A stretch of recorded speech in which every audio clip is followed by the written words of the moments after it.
एक दिन लक्ष्मी जी से बैठे बैठे ठाकुर जी कुछ चर्चा कर रहे थे और चर्चा होते होते अपने आप लक्ष्मी जी बोली, बोले नाथ, भले ही आप जगन्नाथ हो, पूरा विश्व आपको वंदन करता है, पूजता है, आदि आदि सब बातें हैं, पर हमारी महिमा अलग ही है। अगर हमारी महिमा प्रकाशित हो जाए तो आपकी महिमा कम हो जाएगी। लक्ष्मी जी बोलती हैं ठाकुर जी से, बहुत ध्यानपूर्वक सुनिएगा। हमारी महिमा यदि प्रकाशित हो जाए तो व्यक्ति आपकी महिमा भूल जाएगा उतनी देर के लिए। ठाकुर जी बोले, आप तो हैं ही श्रेष्ठ। भगवान को कोई अपनी महिमा की ज्यादा इच्छा नहीं होती। भगवान तो अमानी नाम मान देना, सबको मान देने वाले हैं, अपने मान की कभी इच्छा रखते नहीं। लक्ष्मी मैया ने जब ये बात कही कि हमारा यदि प्रकाश हो जाए तो आपका प्रकाश धीमा पड़ जाता है, ठाकुर जी बोले अच्छी बात है। लेकिन लक्ष्मी जी मानी नहीं, बोले नहीं, मैं प्रमाणित करके बताऊंगी। अभी तो आपने ऐसे सहज में बोल दिया, अच्छी बात है, मैं प्रमाणित करके दिखा दूंगी कि जहां मेरा प्रकाश हो जाता है वहां लोग आपकी महिमा भूल जाते हैं। भगवान बोले नहीं, आवश्यकता नहीं। बोले नहीं आवश्यकता, मैं तो करके दिखाऊंगी। तो ठीक है। एक व्यक्ति की शव यात्रा जा रही थी, सब लोग उस शव को लेकर के जा रहे हैं। राम नाम सत्य है, गोविंद नाम सत्य है, गोपाल नाम सत्य है। लक्ष्मी जी ठाकुर जी से बोली, देखो आपकी महिमा। सब जा रहे हैं लेकर के ठाकुर जी को, सब लेकर के जा रहे हैं उस शव को, आपकी महिमा गाते हुए जा रहे हैं। देखो अब मैं अपना प्रकाश कर दूं। बोले करो। इतने में ही लक्ष्मी ने धन वर्षण कर दिया। आगे सोना चांदी गिरने लगे, आकाश में वर्षा हुई, सोने के सिक्के गिरे। जैसे ही सोना का सिक्का गिरे, महाराज जितनी शव यात्रा में चल रहे थे भगवान नाम गाते हुए, सब दौड़े जाकर के सिक्का बटोरने लगे। 4 लोग रह गए केवल वो अर्थी पे। उन चारों के मन में आया, बोले कि भैया इतना सारा धन गिर रहा है, राम नाम सत्य बोलना तो सब बोले ही गए। अर्थी वालों ने भी सोचा थोड़ी बहुत देर की वर्षा है, इकट्ठा कर लें, फिर तो पिताजी को ले ही जाना है शमशान। उन्होंने अर्थी नीचे धर दी, वो भी दौड़े, उन्होंने भी जाके सिक्का बटोरे, जेब में भर लिए अपने। लक्ष्मी जी बोली, ये है मेरी महिमा।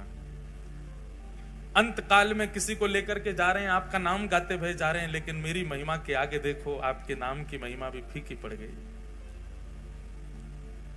ठाकुर जी जगन्नाथ जी मंद मंद मुस्काए, मंद मुस्कुरा करके बोले, सुनो देवी, ये सब तो भगे, वो अर्थी वाला क्यों नहीं भगा?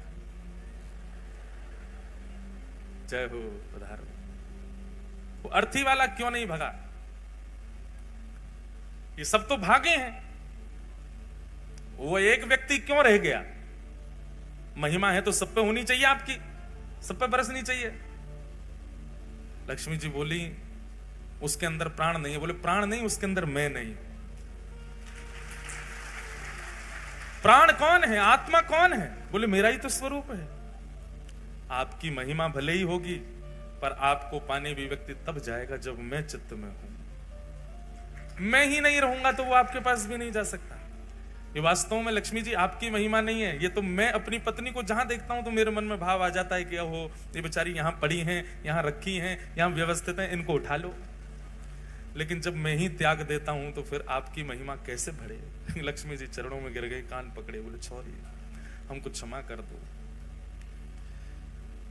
ऐसे रथ आरूढ़ होकर के ठाकुर जी हम आप सबको ये संकेत करते हैं कि भैया इस विश्व में आपके आने का एकमात्र उद्देश्य है। रथ कितना भी सुंदर है, रंग रोगन कितना भी अच्छा है, वस्त्र कितने भी अच्छे लगे हैं, घोड़े कितने मजबूत हैं, सारथी कितना अद्भुत है, आपका शरीर जो है वो कितना सुंदर है, कितना योग्य है, कितना श्रेष्ठ है, कितना भरपूर है, वो सब श्रेष्ठताओं से परिपूर्ण है। परंतु रथ की ओर दृष्टि और रथ के प्रति आकर्षण तभी होता है जब उस पर श्री जगन्नाथ जी विराजते हैं। बोले तुम्हारे माथे पर जिस दिन उर्ध्वपुंड विराजमान हो जाएगा, जिस दिन कंठ में कंठी माला तुलसी की विद्यमान हो जाएगी, हाथ में नाम जप माला आ जाएगी और मुख पर निताई गौर हरि बोल, निताई गौर राधे श्याम जपो हरे कृष्ण हरे राम, जब मेरा नाम संकीर्तन होगा तभी तुम्हारी महिमा है। और जिस दिन मैंने तुम्हारा त्याग कर दिया उस दिन ही जीर्ण हो जाना है, उसी दिन ही टूटना प्रारंभ हो जाना है तुम्हारा। इसलिए मुझे धारण करो, मुझे विराजमान करो। आज हमारा परम सौभाग्य, प्यारे गिरधर लाल जी रथ में विराजमान हुए हैं। और आज कथा में हरिद्वार से भगवत धाम से परम पूजनीय प्रातस्मरणीय हमारे पूज्य श्री मस्तराम बाबा, जिनको भगवत धाम वाले पूज्य महाराज जी, परम पूजनीय प्रातस्मरणीय बड़े महाराज जी स्वामी श्री विवेकानंद जी महाराज का खूब आशीष प्राप्त है, ऐसे परम पूजनीय श्री रविंद्रानंद जी महाराज हमारे मध्य पधारे हैं। महाराज जी का बहुत बहुत स्वागत, बहुत बहुत अभिनंदन। ऐसे स्वागत करते हो आप लोग, बोलो जय जगन्नाथ। सब लोगों ने बताओ, हाँ ऐसे होना चाहिए कि महाराज संतन को भी लगे कि हाँ हिसार में उत्सव चल रहा है।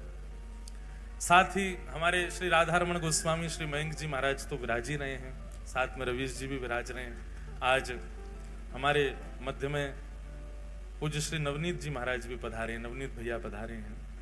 आप जैसे आपको नाम है वैसे ही आपको गुण है, नवनीत ही है, नित्य नूतन नित्य प्रिय ठाकुर जी को श्री नवनीत जी, ऐसे नवनीत जी महाराज पधारे हैं। साथ में एक महाराज जी और विराज रहे हैं। सब संतों को वंदन है, सबको बारंबार प्रणाम। बंधुओं, महाराज जी बोले मंच पर जाओ तो हमारी कथा का अनाउंसमेंट कर देना। 22 नवंबर से लेकर के 22 से ही है ना महाराज जी की, 25 से 22 23 24 25 26 27 28 तक, 22 से 28 नवंबर श्री मद्भागवत की कथा हापुड़ में, उत्तर प्रदेश के हापुड़ में महाराज जी के सानिध्य में हो रही है। जो लोग भी सुन रहे हैं और जो भी यहाँ पर हापुड़ के आसपास के हैं, सब लोग हापुड़ आइएगा। बाकी कल की कथा जो है बंधुओं वो सुबह 11 बजे से है, क्योंकि हमको कानपुर निकलना है कल ही, इसलिए आप लोग सब 11 बजे यहाँ उपस्थित हो जाना। उपस्थित तो आप लोग और जल्दी हो जाना। अच्छा, हम कथा में कहते हैं लाइट जाए तो ठाकुर जी आ गए।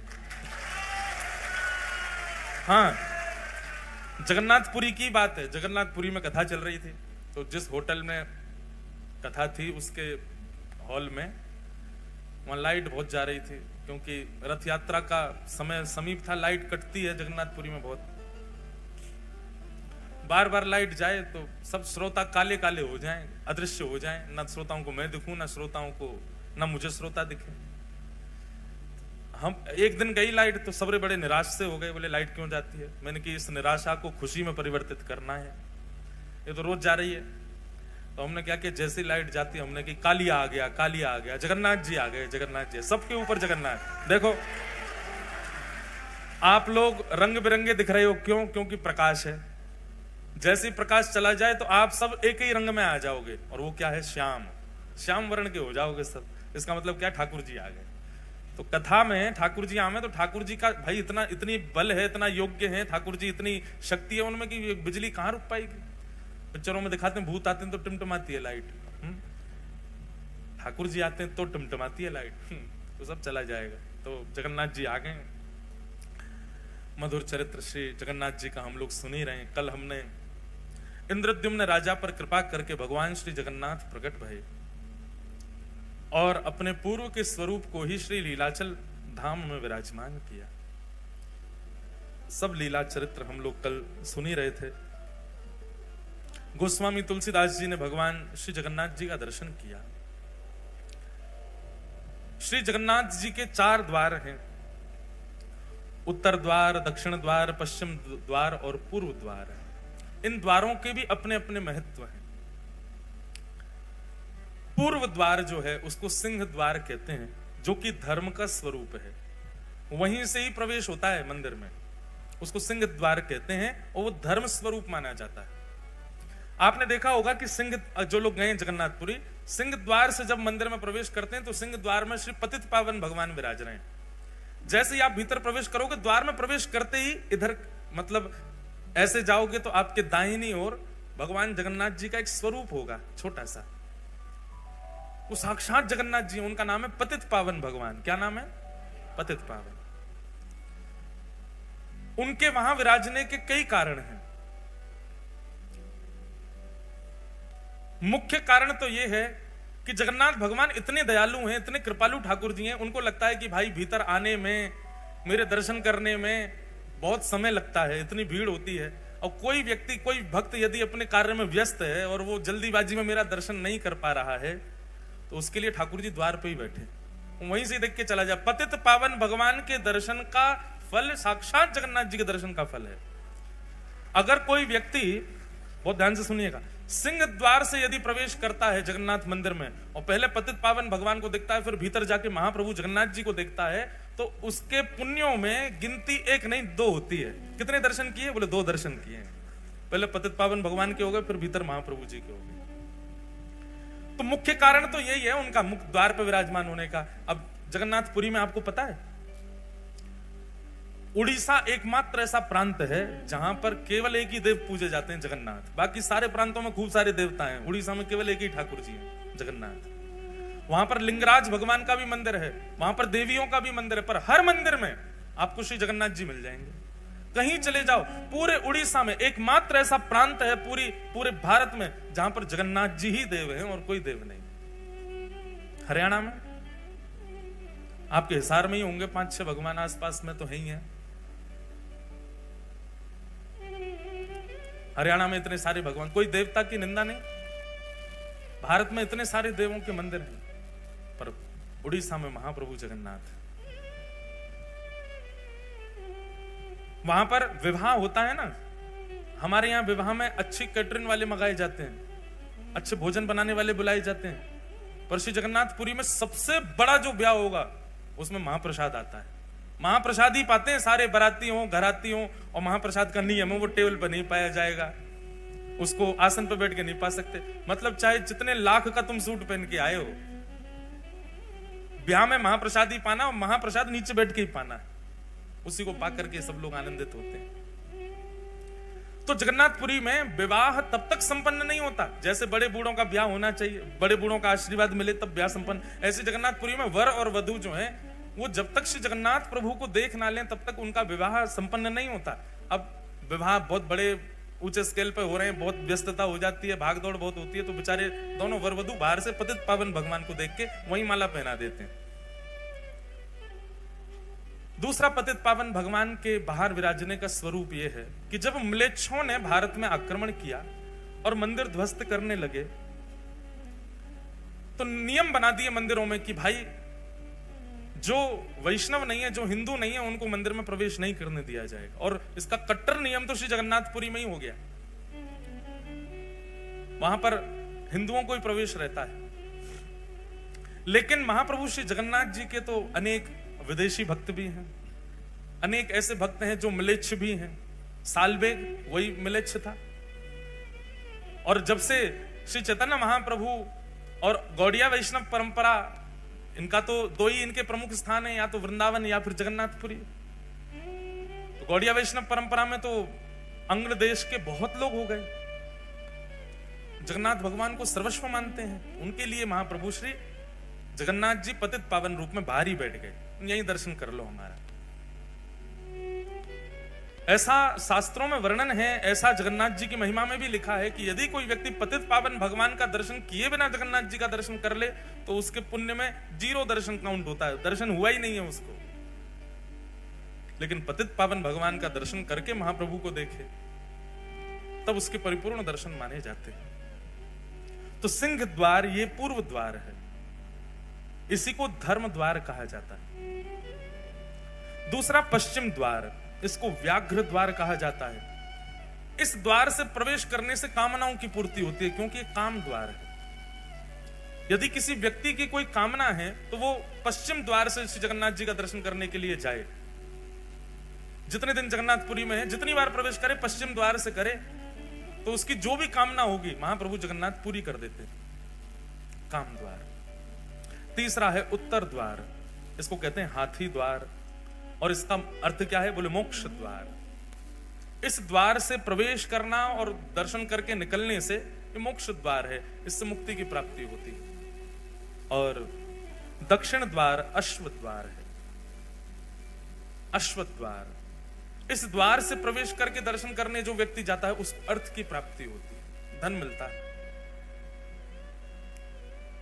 पर हरिनाम जिसके चित्त में है, हरि जिसके भीतर विद्यमान है, वो किसी भी द्वार से प्रवेश कर जाए उसको चतुर्विध पुरुषार्थ नहीं मिलता है। जैसे जिसके चित्त में कामना नहीं है, जिसके चित्त में मोक्ष की इच्छा नहीं है, जिसके चित्त में अर्थ की कामना नहीं है, वो किसी भी द्वार से प्रवेश कर जाए, उस द्वार की महिमा जाने बिना प्रवेश कर जाए, तो उसको पंचम पुरुषार्थ की प्राप्ति होती है। पंचम पुरुषार्थ क्या है? प्रेम। श्री जगन्नाथ जी उसको प्रेम प्रदान करते हैं। इस प्रकार महाप्रभु श्री जगन्नाथ जी के ये 4 द्वार हैं। इन 4 द्वारों से श्री जगन्नाथ जी के दर्शन करने को वैष्णव जन प्रवेश करते हैं, दर्शन करने भीतर जाते हैं। महिमा बहुत सारी है, सब प्रकार के तीर्थ अंदर विद्यमान हैं। महाप्रभु जगन्नाथ जी के समस्त देवी देवता अंदर ठाकुर जी के पास बैठे हैं। फिर आज क्या है? एकादशी। अब लोग एकादशी के लिए बहुत प्रश्न करते हैं कि श्री जगन्नाथपुरी में एकादशी का महत्व क्यों नहीं है? ऐसा नहीं है कि महत्व नहीं है, एकादशी का बहुत बड़ा महत्व है, पर वहां व्रत नहीं किया जाता। अगर एकादशी के दिन आप श्री जगन्नाथ धाम में हैं तो उस दिन स्कंद पुराण में कहते हैं बाकी के दिन महाप्रसाद पाओ पेट भर के, लेकिन एकादशी के दिन महाप्रसाद पाओ आकंठ। गला आपका यहां तक भर जाना चाहिए, जितनी भूख लगे वहां से ज्यादा पाओ। क्यों? बोले एकादशी के दिन जगन्नाथ भगवान के नेत्र 1-1 फीट और बड़े हो जाते हैं। आंख खोल के देखते हैं आज मेरा प्रसाद कौन नहीं पा रहा है, बात है ना, तो ठाकुर जी और ध्यान से देखे। तो एकादशी के दिन महाप्रसाद की बड़ी महिमा है। लेकिन याद रहे, जगन्नाथपुरी जाकर के यदि कोई व्रत करता है एकादशी का, तो उसकी संपूर्ण पूर्व की एकादशी निरस्त हो जाती है। इसलिए कई लोग मैंने देखे हैं ऐसे, वो बहुत निष्ठा रखते हैं एकादशी के प्रति, तो जगन्नाथपुरी जाकर के भी वो कहते हैं ठीक है महाप्रसाद है, हम माथे से लगा के थोड़ा ले, पर हम प्रसाद पाएंगे नहीं, हमारा नियम है, व्रत है। भैया स्कंद पुराण में स्पष्ट मना किया गया है, वहां व्रत मत रखो। अब इसके पीछे कारण सुनो क्यों। एकादशी के दिन अन्न में पाप का निवास होता है कि नहीं होता? एकादशी के दिन अन्न में पाप निवास करता है। और जगन्नाथपुरी का जो महाप्रसाद है, श्री जगन्नाथपुरी में जो रसोई में प्रसाद सिद्ध होता है, वो स्वयं लक्ष्मी सिद्ध करती। कौन सिद्ध करता है? लक्ष्मी जी के हाथ स्पर्श हो जाने के बाद में कोई अन्न में पाप निवास नहीं कर सकता। और दूसरी बात, लक्ष्मी जी के हाथ से निर्मित हुआ तो पाप तो बहुत दूर की बात है महाराज, उस प्रसाद के चारों ओर करोड़ों पुण्य घूमते रहते हैं। हमको मौका मिले हम इसमें प्रवेश कर जाएं। उसके बाद जगन्नाथ, जगत नियंता जगन्नाथ भगवान उसका भोग लगा रहे हैं, और हम उस समय एकादशी की प्रधानता मान रहे हैं। हम कैसे मान सकते हैं एकादशी प्रधान है उस दिन? हम एक नियम और बताएं, संतों की आज्ञा से बता रहे हैं। एकादशी आपका व्रत चल रहा है, आप हिसार में बैठे हो, आपका व्रत हो रहा है, आप निर्जला कर रहे हो, या जैसा भी आपका व्रत का स्वभाव रहता है वैसा आप व्रत कर रहे हो, बहुत अच्छी बात है, निष्ठा एकादशी की होनी चाहिए। उसी समय वृंदावन से हमारे गिरिराज जी से कोई वैष्णव आए और वहां का 56 भोग लेकर के आए और आकर के आपके घर पर प्रदान किया। अब प्रसाद का नियम क्या है? प्रसाद जैसे ही आपके घर में आए तुरंत उसमें से एक टूक आपको लेना ही चाहिए। क्यों? बोले प्रसाद आया है, आपने रख दिया फ्रिज में, आपने सोचा कल पाएंगे, कल तक जीवित नहीं रहे तो, रात में प्राण चले गए तो, अगले क्षण ही पधार गए तो। प्रसाद जैसे सन्मुख नेत्रों के सामने आ जाए तुरंत उसको ग्रहण कर लेना चाहिए। अब एकादशी ये क्या करें? ये तो अन्न है। अगर आपने उस समय प्रसाद को अन्न माना तो आपकी एकादशी निरस्त हो जाएगी। उसी समय आपके सन्मुख जैसे ही प्रसाद आवे तुरंत लीजिए और तुरंत लेकर के एक टुक मुख में धारण कर लीजिए। क्यों? वस्तु में पाप निवास करता है, व्यंजन में पाप निवास करता है, अन्न में पाप निवास करता है, प्रसाद में पाप नहीं रहता। इसलिए प्रसाद के प्रति ये बुद्धि मत रखो। जगन्नाथपुरी में एकादशी व्रत नहीं करना चाहिए, पर मंदिर का ही प्रसाद पाना चाहिए, बाहर कुछ मत पा लेना, महाप्रसाद पाओ। लक्ष्मी ने बनाया है, जगन्नाथ का अधरामृत है, उसको पाने से तो एकादशी पुष्ट होती है, इसलिए वहां एकादशी व्रत का नियम नहीं। और सबसे बड़ी बात बंधुओं एक हमारी सुनिएगा, प्रसाद को कभी भी व्यंजन मत समझिए। प्रसाद चाहे जगन्नाथ जी का हो, चाहे राधारमण लाल जी का हो, राधा वल्लभ लाल जी का हो, बिहारी जी का हो, श्री गिरिराज जी का 56 भोग हो, उसके प्रति व्यंजन बुद्धि, उसके प्रति पदार्थ बुद्धि बिल्कुल मत रखिए। उसमें स्वाद आ रहा है तो ज्यादा पाना, ऐसा भी भाव मत रखो। साक्षात ठाकुर जी का स्वरूप है। उसी भाव से ही उसको सेवन करना चाहिए। मूलतः एकादशी अन्न के लिए है, प्रसाद के लिए नहीं। इसलिए जगन्नाथपुरी में एकादशी का नियम नहीं है, वहां नहीं करना चाहिए। कई कथाएं आती हैं, जिन जिन लोगों ने एकादशी नियम रखने का प्रयास भी किया, श्री जगन्नाथ जी ने उनको तुरंत ही अवगत भी करा दिया कि भाई तुम यहां एकादशी मत करो, एकादशी करनी है दुनिया में करो। अब लेकिन कई बातें आती हैं, बहुत सारे प्रकार के भाव आते हैं। एक जगह ऐसा भाव आता है कि श्री जगन्नाथ भगवान जो हैं वो साल भर तो दाल भात पाते ही पाते, महाप्रसाद पाते हैं, लेकिन स्नान पूर्णिमा के बाद जब ठाकुर जी अस्वस्थ हो जाते हैं 15 दिन के लिए, रथ यात्रा से पहले श्री जगन्नाथ भगवान अस्वस्थ होते हैं, तो 15 दिन ठाकुर जी महाप्रसाद का भोग नहीं लगाते। तो मतलब अपनी साल भर की जितनी एकादशी ठाकुर जी तभी कर लेते हैं, अपनी सबरी एकादशी ठाकुर जी उन्हीं दिनों में ही कर लेते हैं। मतलब जब श्री जगन्नाथ भगवान अस्वस्थ अवस्था में होते हैं और यदि किसी व्यक्ति का जगन्नाथपुरी में अनेक एकादशियां व्यतीत हुई हैं, ऐसे व्यक्ति को उन 15 दिनों तक उसको भी व्रत नियम करना चाहिए, क्योंकि जगन्नाथ जी प्रसाद नहीं पा रहे हैं तो हम भी नहीं पाए, हमारी भी एकादशी पुष्ट हो जाए उसी में। ऐसी भी भावना है। अस्वस्थ क्यों होते हैं श्री जगन्नाथ भगवान? भगवान को कभी अस्वस्थता हो सकती है? श्री ठाकुर जी के ऊपर कभी किसी भी प्रकार की अस्वस्थता का भाव कैसे आ सकता है? वो साक्षात महाप्रभु हैं। तब प्रसंग सुनाया जाता है भक्त श्री माधव दास जी का। श्री जगन्नाथ भगवान के परम वैष्णव भक्त हुए श्री माधव दास। बहुत सुंदर चरित्र है। कन्नौज के एक विप्र कुल में जन्म हुआ श्री माधव दास जी का। बहुत ध्यानपूर्वक सुनो, जिनको कथा पता है अच्छी बात है, जिनको नहीं पता है वो सुनो, जिनको पता है वो फिर से सुनो।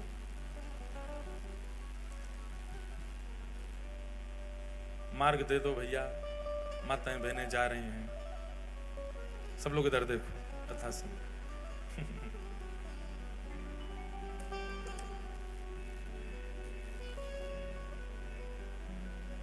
कथा से कोई जाता है तो मन तो होता है कि इनको पकड़ के बैठा दें, पूछ लें भैया क्यों जा रहे हो, पर सबके अपने अपने काम होते हैं।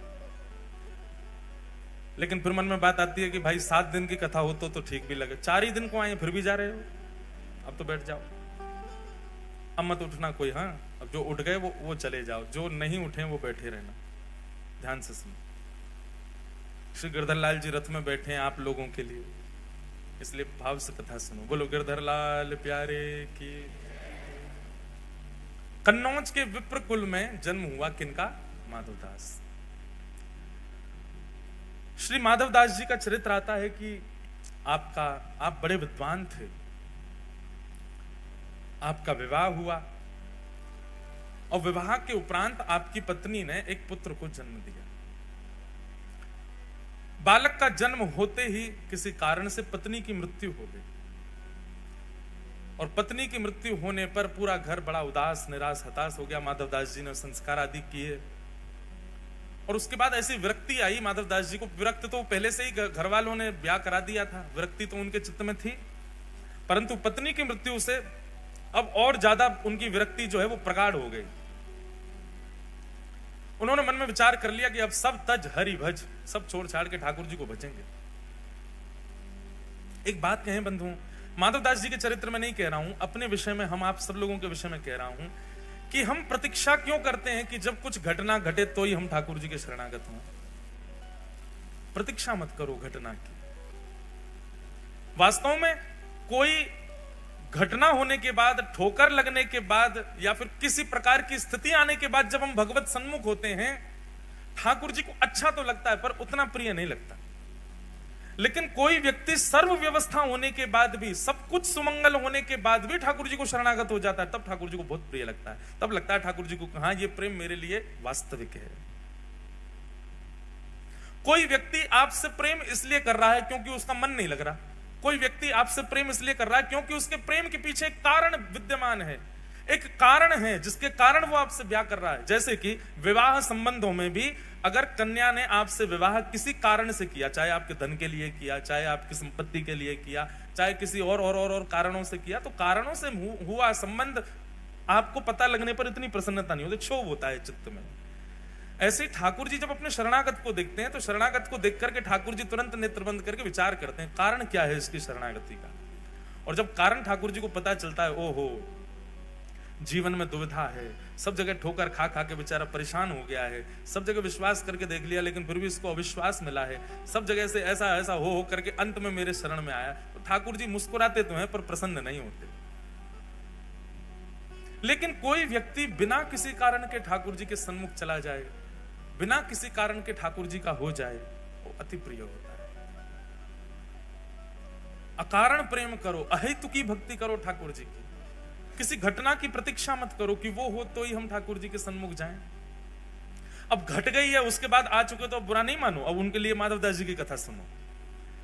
तो माधवदास जी का जीवन कैसा, वो तो पहले से शरणागति चाहते थे पर घर वालों के कारण त्याग किया। पुत्र का जन्म हुआ, पत्नी मर गई, सब छोड़ करके शरणागति लेना चाहते थे ठाकुर जी की, पर तभी अपने छोटे बालक को देखा और घर वाले भी कहते थे अब ये इसका पालन पोषण कौन करेगा, इसका बेचारे का क्या अपराध, इसका क्या दोष, ये कैसे रहेगा। तो माधवदास जी का एक सूक्ष्म ममत्व उसके प्रति होने लगा, उसको अपने चित्त से लगा करके रखते। सोचते तो थे क्या करूं, घर वाले कहते एक और ब्याह कर लो। बहुत पीछे पड़ने लगे घर वाले, तो माधवदास जी ने एक दिन कह दिया, आप सब लोग जो मेरे पीछे पड़े हैं कि ब्याह कर लो ब्याह कर लो, मुझे आप सब आश्वासन दे दीजिए और आश्वासन करते हुए ये बता दीजिए कि अब मेरा जिससे ब्याह होगा वो कभी नहीं पधारेगी और उससे होने वाली संतान भी कभी नहीं पधारेगी, तो मैं ब्याह करूंगा। सारे रिश्तेदार पीछे हो गए, ये कैसी बात है, ये कैसी बात है।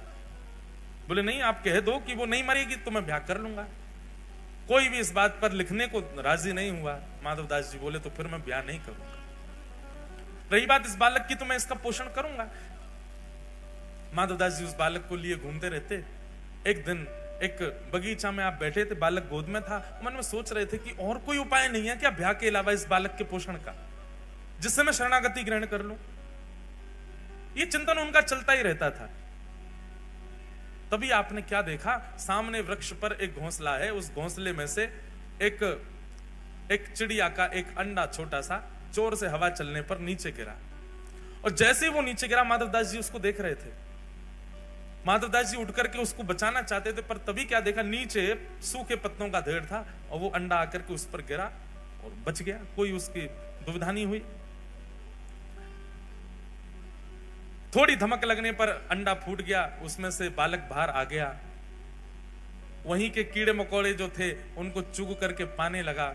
माधवदास जी के मन में बात आई, बोले हम बेफिजूली की चिंता करते हैं कि इसको कौन पालेगा, इसको कौन रखेगा, इसको कौन संभालेगा। सबका रक्षक जगन्नाथ है तो वो सबको संभालता है। मैं तो दौड़ा था कि मैं अंडा पकड़ दूं, लेकिन नीचे ठाकुर जी ने पहले ही किसी के द्वारा पत्तों का ढेर रखवा रखा है, उस पर गिर करके वो बालक बच गया। और उसके बाहर आते ही उसको प्रसाद भी मिल गया, उसको अपना भोजन पेट भरने के लिए सामग्री भी मिल गई। ना तो इसकी मां इसके पास है, ना इसके पिता इसके पास है, इसका पालन भी तो हो रहा है। कौन कर रहा है? बोले जगन्नाथ कर रहा है। मैं क्यों चिंता करता हूं अपने बालक की। और उसी समय अब देखो, संसार की दृष्टि में इसको गलत माना जाएगा। इसमें क्या माना जाएगा? अपने कर्तव्य से भाग गया। पर वैष्णव दृष्टि में जब विश्वास प्रगाढ़ हो जाता है ना, तो व्यक्ति सब त्याग ही देता है। फिर चाहे पत्नी हो, बच्चे हो, परिवार हो, कोई भी हो। हम आपको आज्ञा नहीं दे रहे हैं या आपको प्रोत्साहित नहीं कर रहे सब त्यागने को। जिस दिन चित्त में प्रगाढ़ भक्ति प्रकट होगी, आपको कोई बोलेगा नहीं त्याग करो, आप अपने आप छोड़ दोगे सबको। इसीलिए हम बार बार कथा में कहते हैं ज्यादा कथा मत सुनो, ज्यादा बार बार मत सुनो। क्यों? क्योंकि त्याग की स्थिति बहुत बढ़ जाएगी। अभी युवा बहुत आते हैं कथाओं में, और उन युवाओं की स्थिति ऐसी होती जा रही है।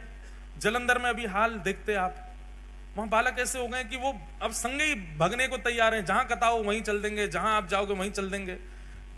ये प्रारंभिक त्याग, दो प्रकार के त्याग आते हैं। एक प्रारंभिक त्याग जो होता है, उसमें भी सब छोड़ने का मन होता है, पर उस समय रुकना चाहिए। वो नया नया त्याग है, नए नए त्याग में छोड़ने का मन होता ही है। कुछ समय प्रतीक्षा करो तो फिर समझ में आता है कि अभी त्याग वास्तविक आया नहीं है। लेकिन जो बाद का त्याग आता है जिसमें पूर्ण शरणागति ठाकुर जी के प्रति आपको दृष्टिगोचर होने लग जाती है, वो त्याग उचित है। उसमें आपको चाहे कितना भी ज्ञान दे दिया जाए, कितना भी बता दिया जाए, आपके चित्त में एक विश्वास प्रकट हो चुका है कि नहीं, मेरे तो सर्वस्व राधा रमण हैं, मेरे तो सर्वस्व राधा वल्लभ हैं, मेरे तो सर्वस्व बांके बिहारी हैं। उस समय किसी की भी बात, किसी भी गुरु की आज्ञा, किसी भी माता पिता की आज्ञा, किसी भी परिवार के बंधन, वो सब आपको दिखेंगे नहीं, आपको केवल ठाकुर जी दिखेंगे। तब समझो कि अब ये विश्वास पूर्व शरणागति वाला वैराग्य है। उस समय आप नहीं रुकोगे, फिर आप चले ही जाओगे। और ये सबके चित्त में नहीं आता, जिसको ठाकुर जी स्वीकार करते हैं उसी के चित्त में ऐसा वैराग्य आता है। माधवदास जी के चित्त में आ चुका था। अपने पुत्र को परिवार के हवाले छोड़ करके श्री माधवदास जी जगन्नाथपुरी चले गए और महाप्रभु श्री जगन्नाथ जी की शरण ग्रहण कर ली।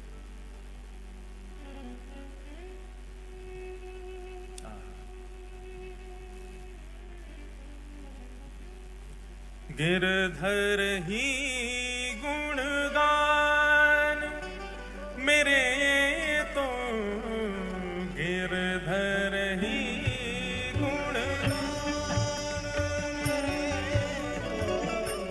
गिरधर ही गुणगान मेरे तो गिरधर ही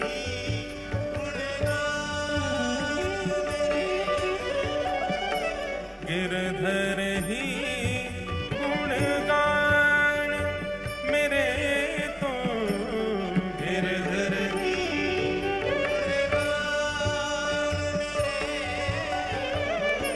यह मूरत खेलत नैनन में। सब लोग गाओ। श्री अष्टछाप के सखा कृष्णदास जी का पद है। जब स्थिति ऐसी हो जाएगी तो फिर कोई और भाएगा ही नहीं, सब छोड़ के जाने का ही मन होगा। यह मूरत खेलत नैनन में, यह मूरत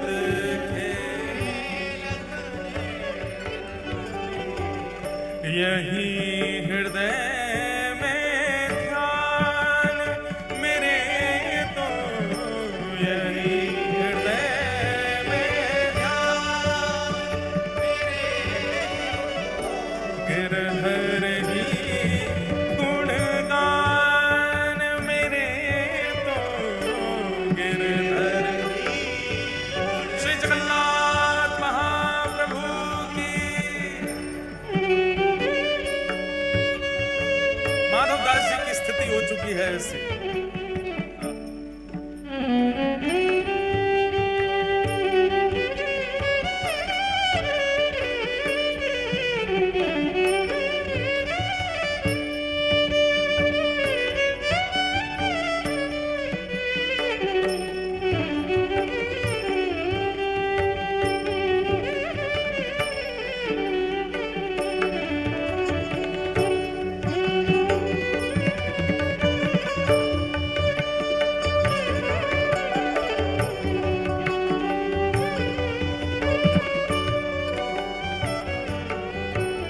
सब लोग शब्द सुन करके गाना मेरे साथ। चरण रेणु चाहत मन मेरो, चरण रेणु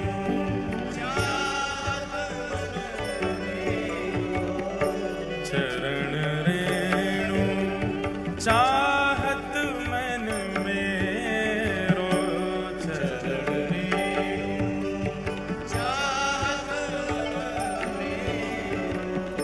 यह दीजिए दान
पद है, और ये पद स्थिति बताता है उस व्यक्ति की जिसके सर्व कृष्ण धन कृष्ण मन कृष्ण ही हमारो धन, आठों याम ऊधो हमें कृष्ण ही सो काम है।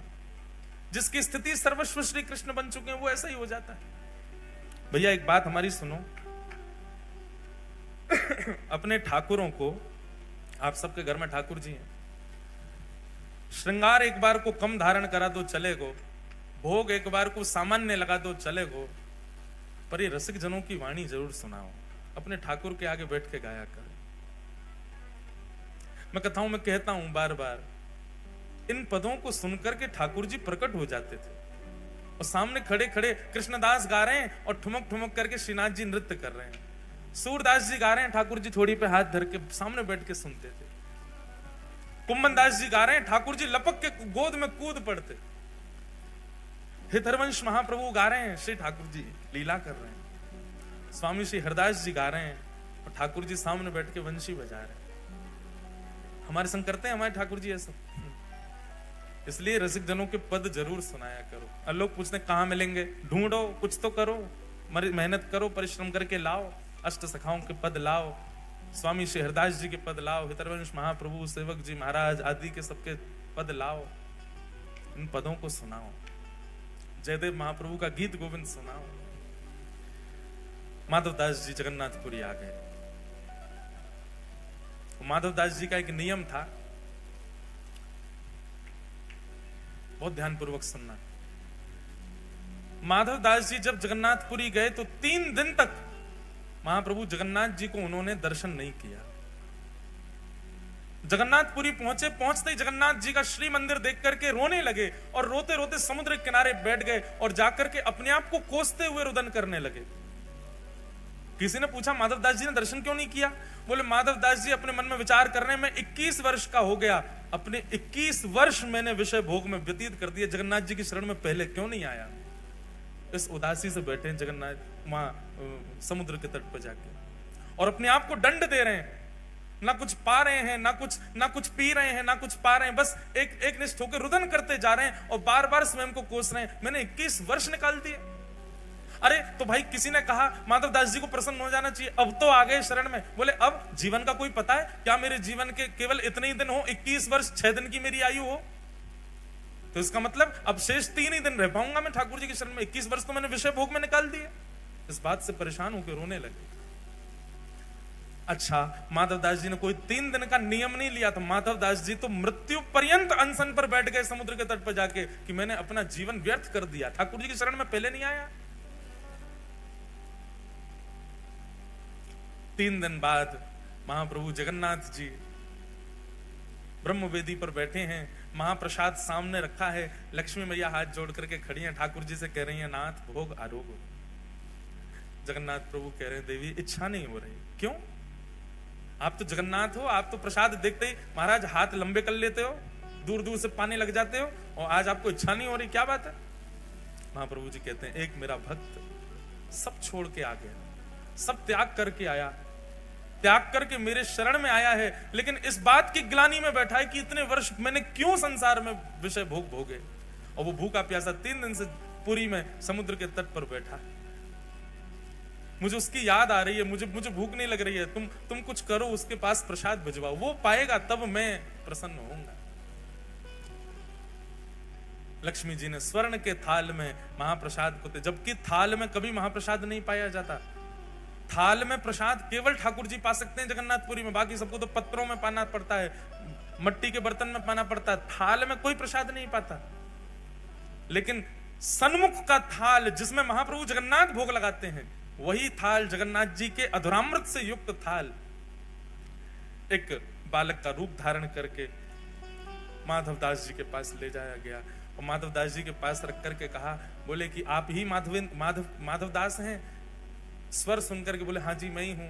बोले श्री ठाकुर जी ने आपके लिए प्रसाद भेजा है मंदिर से, पा लीजिए। माधवदास जी तो महाराज प्रसाद देखने में व्यस्त हो गए, बालक अंतर ध्यान हो गया, प्रसाद देख करके इतने प्रसन्न हो गए, बोले ठाकुर जी ने प्रसाद भेजा, तुरंत प्रसाद पा लिया। प्रातः काल होते ही मंदिर में थाल नहीं मिला, सब जगह हाहाकार मच गई, पुजारियों पर प्रश्न चिन्ह उठाने लगे। गजपति महाराज ने पुजारियों को खड़ा किया, थाल कहां गया ठाकुर जी का? सब बोले हमने तो भीतर ही पधराया, पता नहीं कहां गया। ठाकुर जी ने गजपति राजा को स्वप्न आदेश दिया, बोले चिंता नहीं करो, समुद्र के तट पर माधवदास नाम के भक्त हैं, उनके पास ही वो थाल में नहीं भिजवाया था, क्योंकि वो 3 दिन से अनशन पर बैठे थे। ये खबर सुनते ही सब पुजारियों सहित गजपति राजा गए और समुद्र तट पर देखा माधवदास जी बैठे प्रसन्न मुद्रा में, स्वर्ण का थाल रखा है, प्रसाद पा चुके हैं। सबने जाके दंडवत किया और कहा महाराज आप दर्शन के लिए चलो। समस्त पुजारी और गजपति राजा माधवदास जी को लेकर के मंदिर में जैसे ही गए, मंदिर में माधवदास जी के प्रवेश करते ही ब्रह्मवेदी पर बैठे श्री जगन्नाथ झूमने लगे, ऐसे आनंदित होने लगे माधवदास को देख के। बंधुओं, हम सबने झूमते हुए ठाकुर जी को देखा है जब वो रथ पे जाते हैं, पर जैसे ठाकुर जी वो रथ पे जाते हुए झूमते हैं पंडा पुजारियों के संग, ऐसे ठाकुर जी वास्तव में अपने अनन्य भक्तों को देख के ब्रह्मवेदी पर झूमने लगते थे। कितने प्रसंगों में मैंने देखा, माधवदास जी के प्रसंग में देखा, यहां सालवेग के प्रसंग में देखा, रघुदास नाम के भक्त हुए उनके प्रसंग में देखा, ठाकुर जी ऐसे झूमते थे, मस्त मदमस्त हो जाते, जैसे मानो कोई वस्तु हो। अब हमारे जो जगन्नाथ जी है ना, भागवत जी वाले, ये भी झूम जाते हैं। कई बार कथा में जोरदार कीर्तन होता है तो जोर से माइक बजता है तो ये भी ऐसे झूमते हैं, कभी कभी दिखते हैं। तो ठाकुर जी झूमने लगे माधवदास को, और जैसे ही झूमने लगे सब पंडा पुजारी जय जयकार करने लगे, हरि हरि बोलो, हरि हरि बोलो। महाप्रभु प्रसन्न हो गए माधवदास को देख करके। माधवदास जी ने प्रथम दर्शन किया श्री जगन्नाथ जी का, नेत्रों में अश्रु भराए, ठाकुर जी को निहारते रहे, दर्शन किया। अब नित्य माधवदास जी दर्शन को जाने लगे। बहुत सुंदर चरित्र है माधवदास जी का। मैं तो आज 5-6 चरित्र सुनाने के भाव से आया था, अब जितने हो जाएं सुनो। माधवदास जी परम विद्वान थे। माधवदास जी के चरित्र में आता है, बहुत ध्यानपूर्वक सुनिएगा।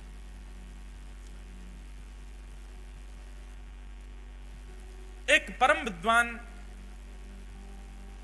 पूरे भारत में घूमते घूमते सब जगह विद्वानों को परास्त करते हुए सब जगह से विजय पत्र लिखवा लेता था कि मैं जीत गया। काशी गया तो काशी में उसको किसी ने कहा, बोले सुनो, अगर तुमने जगन्नाथपुरी के माधवदास जी को हरा दिया तो हम मान जाएंगे कि तुम पूरे विश्व के विजेता, क्योंकि उनसे बड़ा विद्वान इस समय पृथ्वी पर कोई भी नहीं है। माधवदास जी को हरा के दिखा। ब्राह्मण देवता तुरंत जगन्नाथपुरी गए, जगन्नाथपुरी में ढूंढने लगे कहां है माधवदास। किसी ने बताया वो कुटिया है माधवदास की। पहुंच गए, माधवदास जी को जाके कहा, हम अपना परिचय दिया, अपने विजय पत्र दिखाने लगे दुनिया भर के, मैं यहां से जीत करके आया हूं। अब मुझे किसी ने कहा है आपको हरा दूंगा तो मैं विश्व विजेता माना जाऊंगा। माधवदास जी बोले सब हमको करने की इच्छा नहीं, हम विद्वान इसलिए नहीं बने कि सबको अपनी विद्वत्ता का प्रमाण दें। अच्छा एक बात है, वैष्णव, बहुत ध्यानपूर्वक सुनिएगा, वैष्णव यदि गुणवान होगा तो अपने गुण को छुपाएगा। जो गुण प्रकाशित करता हो समझना उसकी भक्ति अभी कमजोर है। बहुत ध्यानपूर्वक सुनिए। जो ठाकुर जी का स्वीकार किया गया वैष्णव होगा, वो अपनी कला को, अपने गुण को, अपने स्वरूप को, अपनी श्रेष्ठताओं को छुपाएगा।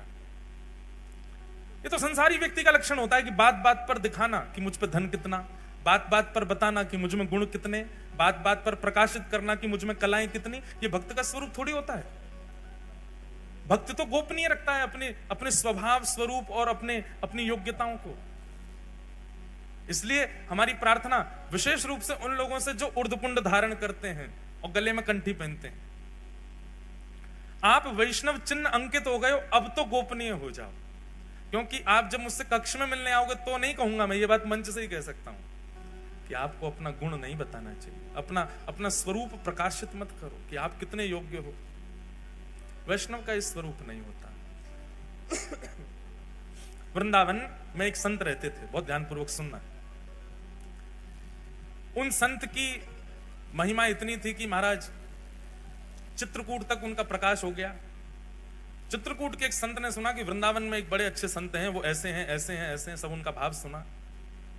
तो चित्रकूट के उन महाराज जी की इच्छा हुई कि मैं भी जाऊं वृंदावन, जाके उन संत का दर्शन करूं। कहां रहते हैं? बोले किसी घाट पर विराजते हैं।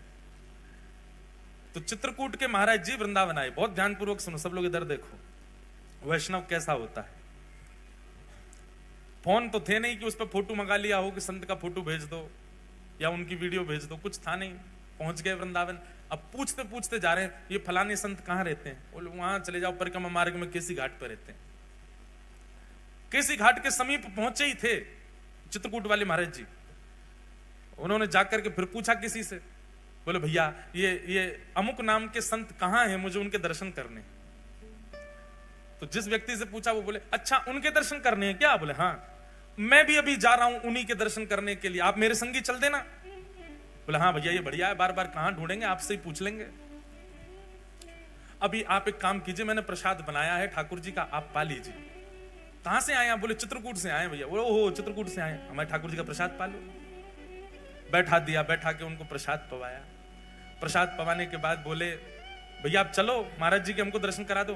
बोले अभी महाराज जी का समय नहीं है दर्शन का, वो ना 2 घंटा बाद में लेंगे। 2 घंटा क्या करोगे?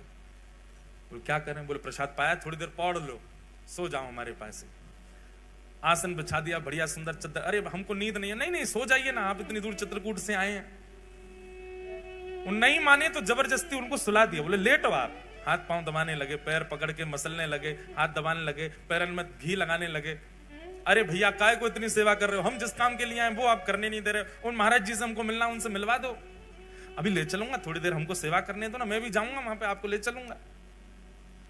इतने में कोई तीसरा व्यक्ति आया। अब वो महाराज जी बेचारे चिढ़ गए थे।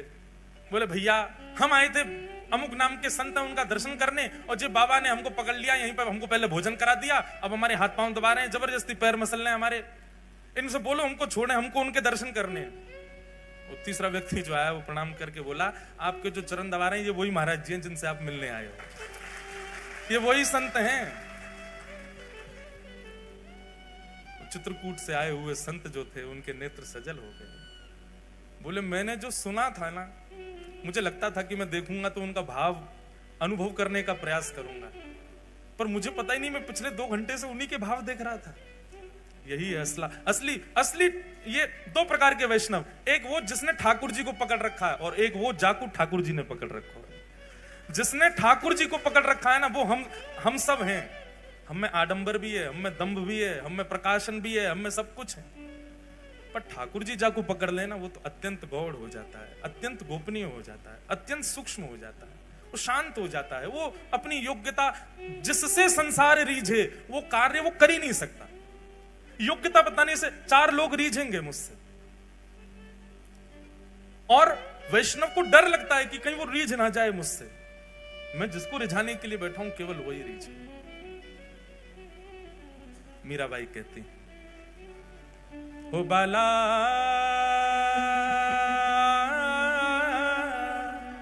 मैं बैरागन हूंगी मैं बैरागन